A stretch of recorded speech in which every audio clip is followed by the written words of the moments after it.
Hello students, last class में हमने Victorian age के लिटरेरी फीचर्स के बारे में बात किया था और उसमें मैंने आपको ये बताया था कि रोमांटिक एज से विक्टोरियन एज में आने के बाद हमारे लिटरेचर में चाहे वो पोइट्री हो, चाहे वो प्रोज हो, चाहे वो नॉवेल हो, क्या क्या चेंजेस आए थे। आज का जो लेक्चर है वो विक्टोरियन एज का थर्ड पार्ट है, जिसमें हम कुछ लिटरेरी फिगर्स मतलब कुछ लिटरेरी आर्टिस्ट के बारे में बात करने जा रहे हैं। तो हम कुछ राइटर्स या कुछ पोएट्स के बारे में डिस्कस करने जा रहे हैं। तो देखते हैं कौन कौन से राइटर्स हैं और क्या क्या उनकी क्वालिटीज़ हैं। फर्स्ट ऑफ ऑल मैं बात करता हूँ किसके बारे में, Alfred Tennyson. Alfred Tennyson most important poet and representative poet of Victorian as. ये रिप्रेजेंटेटिव पोएट था। He was so famous that he was honoured with poet laureate. वो इतना फेमस था कि उसको पोएट लॉरिएट का सम्मान दिया गया 1850 में। पोएट लॉरिएट क्या है बच्चों? दरबारी कवि या राज्य कवि या राष्ट्र कवि कह देते हैं ना, या राज कवि कह देते हैं, तो वो पोएट लॉरिएट। तो the most important poet and the representative poet and the poet laureate of the Victorian age is Alfred Tennyson.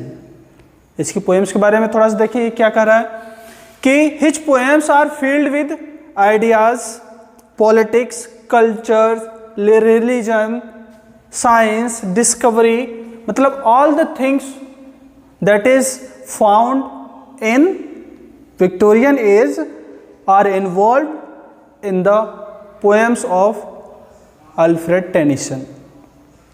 सारी क्वालिटीज विक्टोरियन एज की या विक्टोरियन लाइफ की जितनी भी क्वालिटीज़ थी, चाहे वो पॉलिटिक्स हो, चाहे वो रिलीजन हो, चाहे वो सोशल लाइफ हो, सब के बारे में उसने अपनी पोएम में डिस्कस किया है।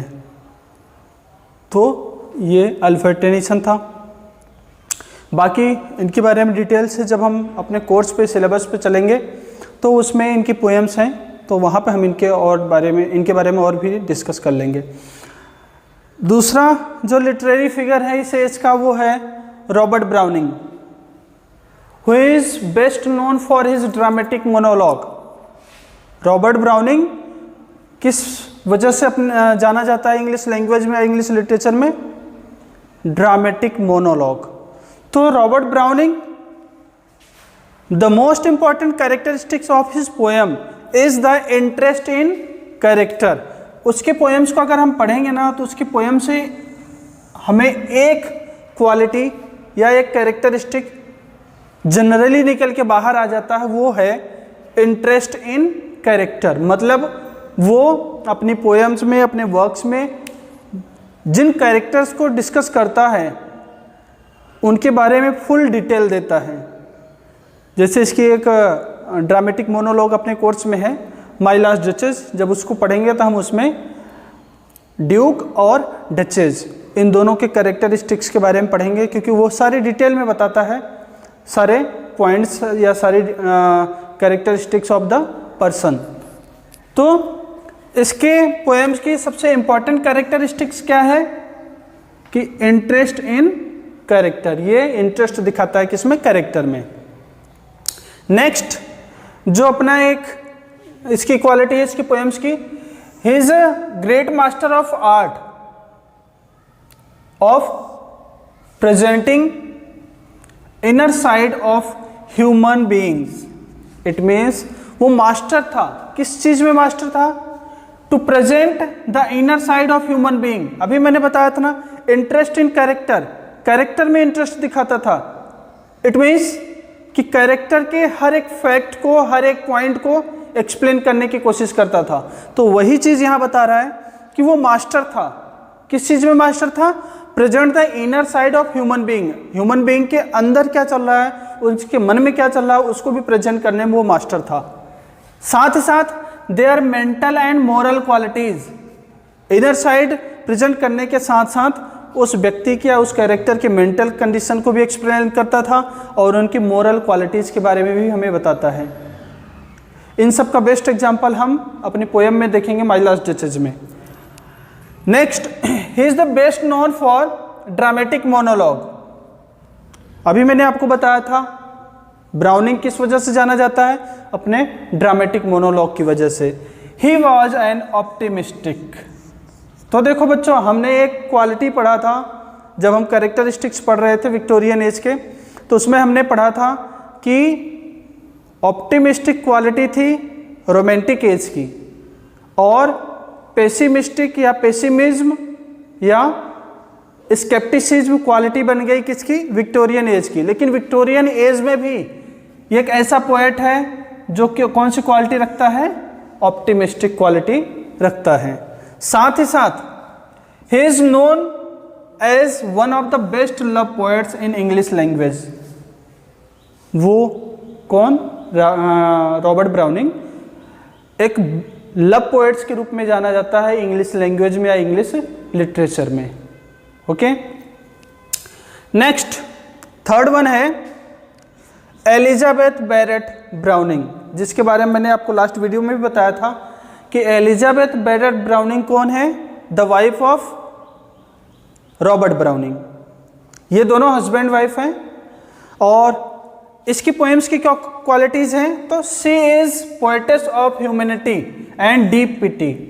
मतलब उसकी पोएम्स में हमें क्या देखने को मिलेगा, ह्यूमैनिटी और डीप पिटी, मतलब लोगों के लिए प्रेम, दया भाव, ये सारी चीजें किसमें दिखेगी, एलिजाबेथ की पोएम्स में। Her poems evoke sympathy in our heart. अब सीधी सी बात है, अगर वो पिटी की बात करेगी, ह्यूमैनिटी की बात करेगी, तो उसकी पोएम्स हमारे अंदर क्या लेके आएंगे, हमारे हार्ट्स में सिंपैथी क्रिएट करेंगे या सिंपैथी अरोच करेंगे। ठीक है, अगला क्या है कि हर love poems are rich in emotion and passion for Browning. उसकी जो लव पोएम्स हम पढ़ेंगे या उसकी लव पोएम्स जब हम देखते हैं ना, तो उसमें बहुत सारी इमोशंस देखने को मिलेंगी, बहुत सारे पैशंस देखने को मिलेंगे। अब ये इमोशन और ये पैशन इसका किसके लिए है, अपने हस्बैंड रॉबर्ट ब्राउनिंग के लिए। तो ये इसके कैरेक्टरिस्टिक्स थे या इसकी पोएम्स के कैरेक्टरिस्टिक्स थे। एक और पढ़ लेते हैं, वो है Matthew Arnold. Matthew Arnold greatest poet, ये ग्रेटेस्ट पोएट था, but he is considered as critic more than a poet. मतलब था तो पोएट, लेकिन किस रूप में जाना जाता है, as a critic more than a poet. मतलब क्रिटिक के रूप में ज़्यादा जाना जाता है, पोएट के रूप में कम। क्यों?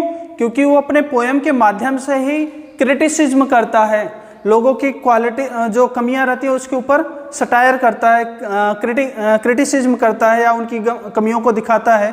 तो ये पोएट के रूप में कम और क्रिटिक के रूप में ज़्यादा कंसिडर्ड हुआ या इसको माना गया। Next, he belongs to a group of reflective, thoughtful, intellectual poet of Victorian as.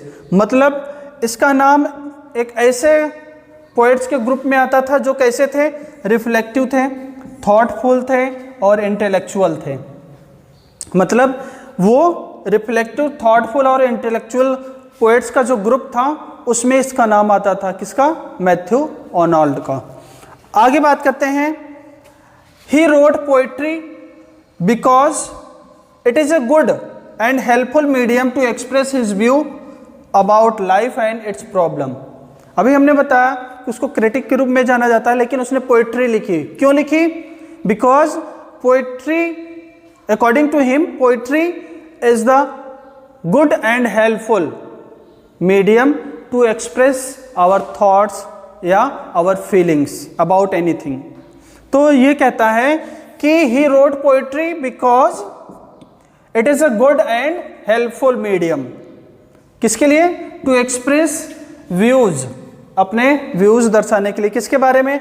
Life and its problem, जिंदगी और जिंदगी से जुड़ी हुई प्रॉब्लम्स। तो बच्चों आज के लेक्चर में हमने इन 4 लिटरेरी पर्सन्स के बारे में बात किया। अल्फ्रेड टेनिसन, जो अपनी पोएम्स के माध्यम से विक्टोरियन एज के हर एक पहलू को, हर एक पॉइंट को एक्सप्लेन करने की कोशिश करता है या शो करता है अपने पोएम्स में इन सारी चीज़ों को। दूसरा हमने किसकी बात किया? रॉबर्ट ब्राउनिंग की, जो कि मोस्टली किस रूप में जाना जाता है? एक ऐसा पोएट जो किस में इंटरेस्ट दिखाता है? कैरेक्टर में इंटरेस्ट दिखाता है, इस रूप में ये ज़्यादा जाना जाता है। और सबसे इम्पोर्टेंट क्वालिटी भी या कैरेक्टरिस्टिक्स भी उसकी पोएम्स की क्या है कि इंटरेस्ट इन कैरेक्टर। ये फेमस है अपने ड्रामेटिक मोनोलॉग की वजह से भी। ये ऑप्टिमिस्टिक पोएट के रूप में भी जाना जाता है, ये एक लव पोएट के रूप में भी जाना जाता है। तो dramatic monologue, love poet, optimistic, interest in character, ये सब सारी क्वालिटीज़ किस पोएट की हैं? तो ये रॉबर्ट ब्राउनिंग की है। फिर हम उसकी वाइफ एलिजाबेथ ब्राउनिंग की बात करें, एलिजाबेथ बैरेट ब्राउनिंग की, तो इसकी बात करें बच्चों तो ये कैसी पोएटेस थी? ये ह्यूमैनिटी और पिटी को शो करने वाली पोएटेस थी। ये अपने पोएम्स में ह्यूमैनिटी, दया भाव, पिटी वगैरह की बात करती है, जिससे हमारे अंदर क्या आता है? सिंपैथी आ जाती है। ठीक है, साथ ही साथ इसकी पोएम्स में हमें लव पोएम्स भी देखने को मिलती हैं, और इन लव पोएम्स में क्या है? इमोशंस और पैशंस बहुत ज़्यादा है। और ये इमोशंस और पैशंस जो इसकी लव पोएम में पाए जाते हैं, ये मोस्टली किसके लिए पाए जाते हैं? तो उसके हस्बैंड ब्राउनिंग के लिए। फिर हमने बात किया मैथ्यू आर्नोल्ड को। मैथ्यू आर्नोल्ड को हम पोएट मानते हैं, लेकिन इसको क्रिटिक ज़्यादा मानते हैं, पोएट कम मानते हैं। क्यों?